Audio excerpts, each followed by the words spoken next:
Les airdrops sont en train de créer un écosystème de mercenaires. On en est très probablement qu'au début, et la situation risque de s'aggraver encore plus. On attaque un sujet très complexe et surtout très controversé aujourd'hui. On va parler de ce qui se cache derrière les airdrops, qui sont les gagnants et surtout qui sont les perdants. Dans un premier temps, petit rappel basique, c'est quoi un airdrop? Ce sont des crypto-monnaies qui sont distribuées gratuitement. Le plus souvent, elles sont nouvelles et ça permet d'organiser de la hype autour du lancement. Et très souvent, elles sont distribuées avec certaines conditions qui sont rétroactives, c'est-à-dire des conditions du passé qu'on ne pouvait pas connaître à l'avance. Par exemple, avoir réalisé un certain nombre de transactions sur une blockchain avant une certaine date. Le plus souvent, ces tokens-là sont distribués à la communauté sans attache, c'est-à-dire qu'il n'y a pas de cliff ou de vesting qui font en sorte qu'il y ait un certain délai avant de pouvoir les vendre par exemple. Alors là, normalement, t'es censé te dire, c'est trop cool comme concept, il est où le problème? Le problème, c'est que c'est plus ou moins en train de dégénérer. Et ça vient également en partie des influenceurs crypto dont je fais partie. Alors on va regarder le cycle de vie d'un projet qui veut lancer un airdrop. Dans un premier temps, le projet doit naître, il doit exister, il doit y avoir quelque chose à faire dessus. Que ce soit une blockchain, un échange décentralisé, un projet NFT, peu importe. Le premier objectif du projet, c'est de faire en sorte qu'il soit utilisé, coup qu'il obtienne des utilisateurs. Alors c'est pas le seul métrique qui va jouer, on peut également parler de la TVL, du coup l'argent total qui est bloqué sur le projet ou la blockchain. On peut également parler des volumes de transactions par exemple et plein d'autres métriques. Mais le métrique principal, ça va être le nombre d'utilisateurs. Et souvent ce métrique-là, il est issu du nombre d'adresses qui ont interagi avec un projet. Et on va dire qu'une adresse est égale à un utilisateur. Jusque-là, ça semble plutôt logique. Maintenant, la stratégie de la majorité des projets, ça va être de donner quelques indices qu'il pourrait y avoir un airdrop. Peut-être, peut-être pas, on ne sait pas. Ça peut se faire de différentes façons. Et souvent, ce qui va être utilisé, c'est une pie chart sur laquelle on va avoir un pourcentage qui est alloué soit à un airdrop, soit à la communauté, d'une façon ou d'une autre. Et juste ça, ça peut suffire à lancer des rumeurs. Et c'est pas le plus gros, de temps en temps, ça part de simples messages publics qui sont disponibles sur leur Discord. C'est là que tu vas voir tous les sweaters et tous les vidéastes qui vont reprendre l'information. Ça va être partagé très facilement parce que qui n'aime pas l'argent gratuit évidemment. Suite à ça, il y a différents consensus qui va être établi et les gens vont commencer à poster des guides pour farmer tel ou tel airdrop. Que ce soit de venir utiliser la blockchain, de venir faire du volume, de bridger, etc. Il y a tellement de blueprints qui sont disponibles à l'heure actuelle, on peut par exemple reprendre l'exemple de ce qui s'est passé avec Arbitrum. Et à partir de ce moment-là, c'est déjà trop tard. Le projet ne contrôle absolument plus rien. Les rumeurs peuvent devenir complètement folles, les personnes qui écrivent des tweets et qui font des vidéos vont s'emparer du sujet. Pour certains de façon clean en essayant d'établir des attentes réalistes pour les utilisateurs et les personnes qui vont venir regarder leurs vidéos ou leur contenu. Pour d'autres de façon moins clean, en vantant que c'est possible de faire des dizaines de milliers de dollars en quelques minutes et ce sans même débourser un centime. Mais le souci c'est que même pour les personnes qui essayent d'être raisonnables dans leur titre, eh bien il y a beaucoup d'utilisateurs qui vont avoir des attentes totalement surdimensionnées. En faisant 2 transactions sur la nouvelle blockchain à la mode, que ce soit ZK-Sync ou Layer 0 en ce moment, eh bien ils vont pouvoir toucher le jackpot.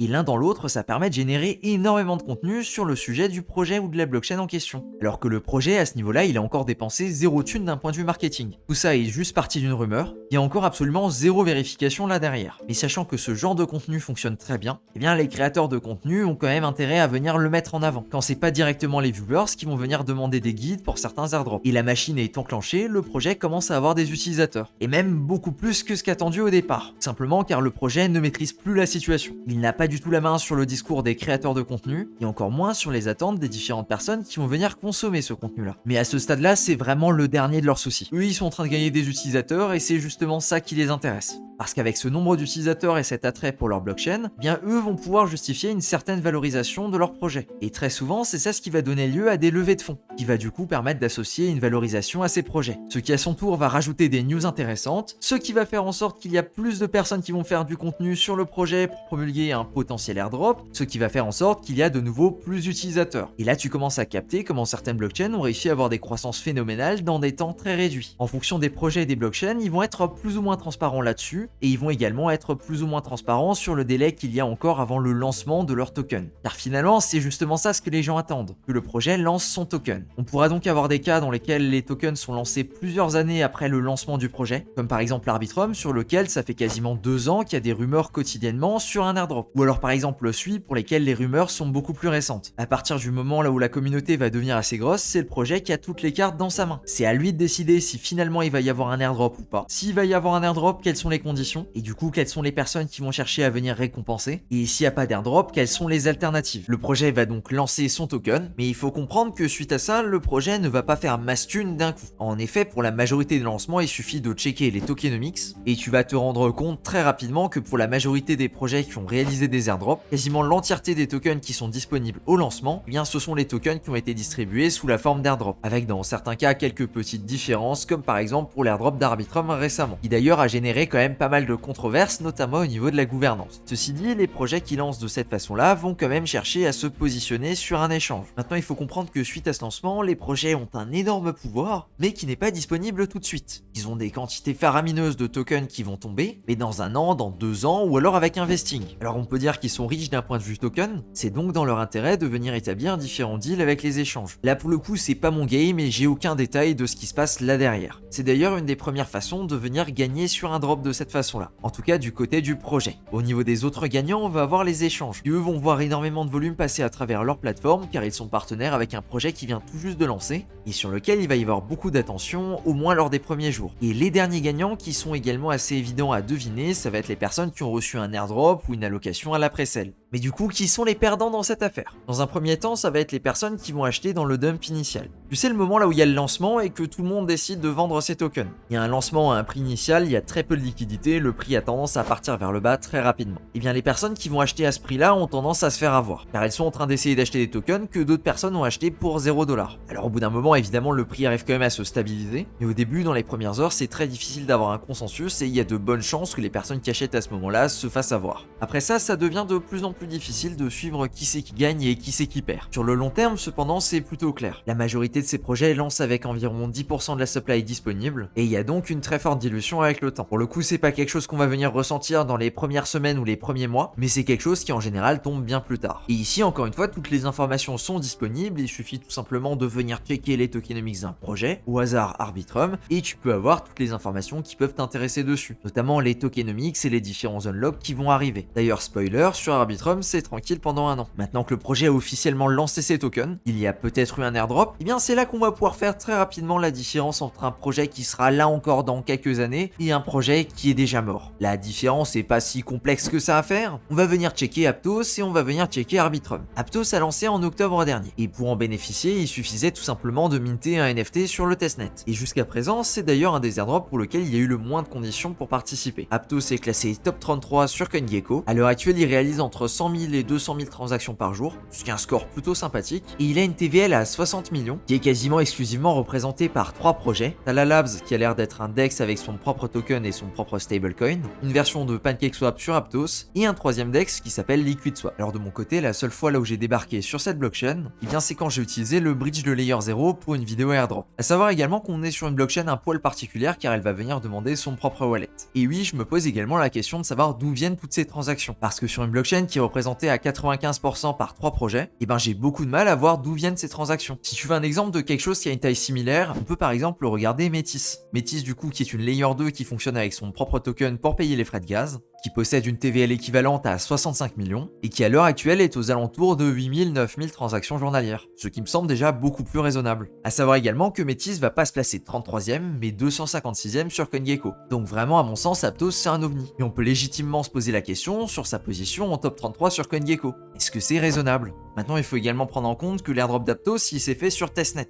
Et donc ils ont pas forcément réussi à choper des utilisateurs de cette façon. À l'inverse de ce qui a pu se faire sur Arbitrum, là où ils ont réussi à acquérir une grosse communauté qui a construit sur la blockchain avec plein de projets super intéressants, dont certains qui sont uniques à Arbitrum. Alors déjà là, dans la démarche, on est sur quelque chose de différent. Mais c'est aussi un problème qui vient de la technique. Dans un sens, là où Arbitrum est une Layer 2, et qu'une Layer 2, ça peut fonctionner sans son propre token. La preuve, la seule utilité du token d'Arbitrum, c'est de faire de la gouvernance. Là où sur des projets qui sont des L1, comme par exemple Aptos, et bien là c'est pas possible de lancer sa blockchain sans avoir le token qui sort en même temps. Et donc s'ils veulent mettre en avant les utilisateurs, et bien en général ça va se faire au niveau du testnet. À moins qu'il y ait peut-être plusieurs airdrops de prévus, comme par exemple ce qui s'est fait avec Optimism, et qui je le rappelle est toujours en cours car ils ont encore beaucoup de tokens à distribuer. Maintenant à mon sens, le problème c'est qu'on voit de plus en plus de blockchains qui émergent, et qui à peu de choses près basent uniquement leur communication là-dessus. Un des plus gros exemples que j'ai à citer, ça va être Sei, qui pareil est encore sous la forme de testnet, et qui met en avant des rewards pour les personnes qui vont venir tester son réseau. Et c'est grâce à ces utilisateurs et à ces transactions qu'ils arrivent à choper sur leur réseau de test qu'ils arrivent à lever des sommes colossales. Maintenant la réalité là derrière c'est qu'on est encore une fois sur testnet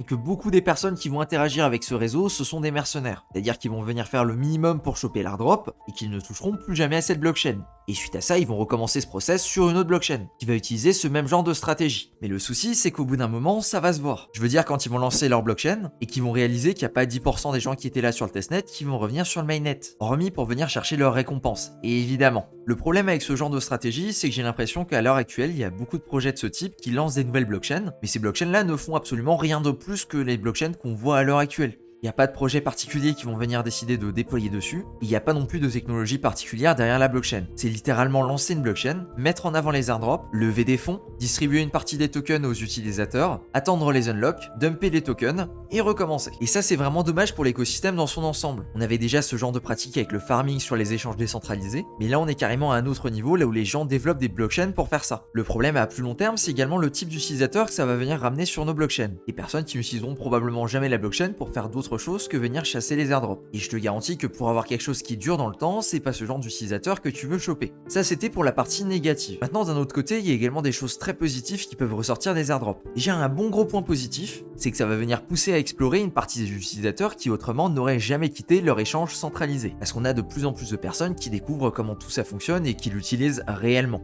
Ça permet également à plein de ces personnes de découvrir de nouveaux concepts auxquels ils se seraient jamais heurtés autrement. Par exemple, l'impermanent loss, le lending borrowing ou encore le farming. Même s'ils existent sous certaines formes au niveau des échanges centralisés, sont presque entièrement différents sur la blockchain. Donc de ce côté-là, d'un point de vue éducation, d'un point de vue découverte, d'un point de vue exploration, c'est vraiment génial. Parce qu'on arrive à avoir des incentives qui sont intéressants et qui poussent les gens à explorer et à venir tester par eux-mêmes tout ce qui peut se faire sur la blockchain. Alors oui, hormis tous les produits financiers, c'est vrai qu'il n'y a pas grand-chose à faire sur la blockchain. Cependant, ça met l'outil dans les mains de plus en plus de personnes et ça, c'est une bonne nouvelle. L'autre bonne nouvelle, c'est qu'en général, les gros airdrops s'arrangent pour venir bénéficier le plus aux personnes les plus actives. Il y a toujours des bots et des farmers qui arrivent à passer au travers des mailles, mais en règle générale, les critères sont faits pour venir récompenser les vrais utilisateurs, ceux qui ont pris le temps d'interagir avec les différents projets qui sont disponibles dessus, les personnes curieuses qui ont découvert une blockchain et qui ont décidé de s'y installer pendant au moins un petit moment. Et de mon côté, je pense que c'est ça très clairement la problématique principale. C'est qu'il faut arriver à filtrer les différents utilisateurs qui apportent quelque chose de positif à l'écosystème. Car c'est eux qui méritent récompense, et pas les personnes et les robots qui permettent de rajouter un +1 utilisateur sur un fichier Excel. Alors je vais sûrement dire quelque chose d'impopulaire, mais je pense qu'à l'heure actuelle, les critères qui permettent de déterminer si un utilisateur est un utilisateur ou un robot, eh ben ils sont pas assez forts. Quand je vois le nombre de personnes qui ont pu se vanter sur Arbitrum d'avoir farmé l'airdrop avec des dizaines de comptes, ben je me dis que le problème vient également de là. Alors qu'est-ce qu'on peut implanter comme solution de ce côté-là? Le souci, c'est que c'est complexe de répondre à ces problématiques-là. De mon côté, je rajouterais peut-être différents critères qui n'ont pas forcément grand-chose à voir avec la blockchain d'origine, comme par exemple la date de création du wallet,